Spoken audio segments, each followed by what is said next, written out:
ऐसे हमारे राष्ट्रपिता महात्मा गांधी और लाल बहादुर शास्त्री जी का जन्म जयंती है।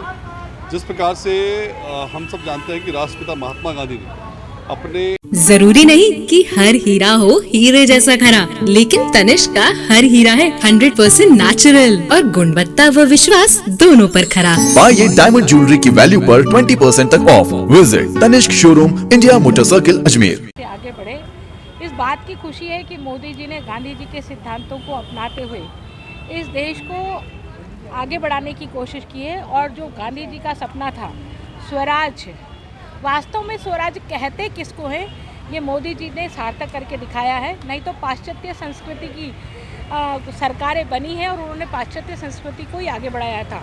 मोदी जी ने जो सिद्धांत अपनाए वो गांधी जी द्वारा दिए गए सिद्धांत थे और उन्हीं को मोदी जी ने साकार करते हुए स्वराज्य को कैसे लाना है, स्वदेशी को कैसे लाना है, मेक इन इंडिया के द्वारा और वोकल फॉर लोकल के द्वारा उन्होंने स्वराज्य और स्वशासन की जो नींव रखी है। मुझे लगता है कि हम गांधी जी के मार्ग पर चलते हुए इस देश को बहुत आगे बढ़ा सकते हैं। आज उनकी जयंती पर इतना ही। एक बार पुनः उनको श्रद्धा सुमन अर्पित करते हैं कि हम उनके सिद्धांतों को अपनाएं, हमको ईश्वर इतनी ताकत दे कि हम उनके रास्ते बताए हुए रास्ते पर चलते हुए इस देश को आगे बढ़ा सकें। आज देश के दो ऐसे नायक हैं जिन्होंने अपने कर्म और अपनी कर्तव्य परायणता से जिस प्रकार से देश को और जो एक दिशा और दशा दी, ऐसे हमारे राष्ट्रपिता महात्मा गांधी और लाल बहादुर शास्त्री जी का जन्म जयंती है।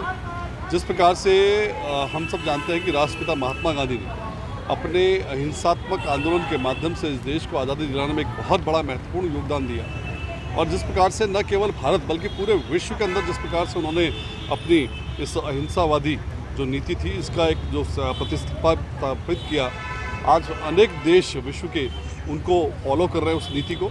और निश्चित रूप से हमें लगता है कि केवल मात्र एक यही शांति और अहिंसा एकमात्र ऐसा माध्यम है जिससे पूरा विश्व जो है हमारी जो भारत की जो वसुधैव कुटुंबकम वाली जो एक नीति है उस पर चलते हुए और एक शांति स्थापित पूरे विश्व में हो सकती है।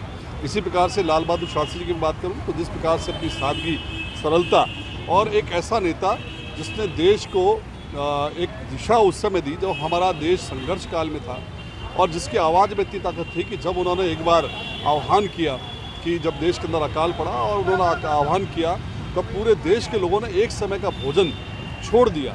ठीक उसी प्रकार से मैं कह सकता हूँ कि आज हमको पुनः एक बार वो दृश्य दिखाई देता है जब हमारे देश के यशस्वी प्रधानमंत्री जो कि आज वैश्विक नेता हैं और पूरा विश्व उनका अनुसरण कर रहा है और जिस प्रकार से उनकी ताकत, आवाज़ की ताकत पर आज पूरा देश चलता है। हमने देखा कि जब उन्होंने सब्सिडी छोड़ने की बात की तो लोगों ने स्वेच्छा से सब्सिडी छोड़ी। जिस प्रकार से उन्होंने कोरोना काल के अंदर पूरे देश को दिशा दी और देश को मार्गदर्शन दिया तो उनकी बात का अनुसरण देश की जनता ने किया। तो निश्चित रूप से ऐसे दोनों महापुरुषों के कर्तव्य पथ पर चलने का जो एक अनुसरण माननीय मोदी जी कर रहे हैं और उसी का कारण है कि आज भारत देश विश्व की सबसे बड़ी ताकत बनने की ओर अग्रसर है। और निश्चित रूप से अभी अमृतकाल चल रहा है। इस अमृतकाल की इस वेला में जो हमने जो लक्ष्य लिया है 2047 तक कि हमारा भारत देश पुनः विश्व गुरु स्थापित होगा, ये दृश्य हम सबका बहुत स्पष्ट प्रतीत होता है। मैं आज महात्मा गांधी और लाल बहादुर शास्त्री जी की जन्म जयंती पर उन्हें बहुत बहुत श्रद्धा सुमन अर्पित करता हूँ।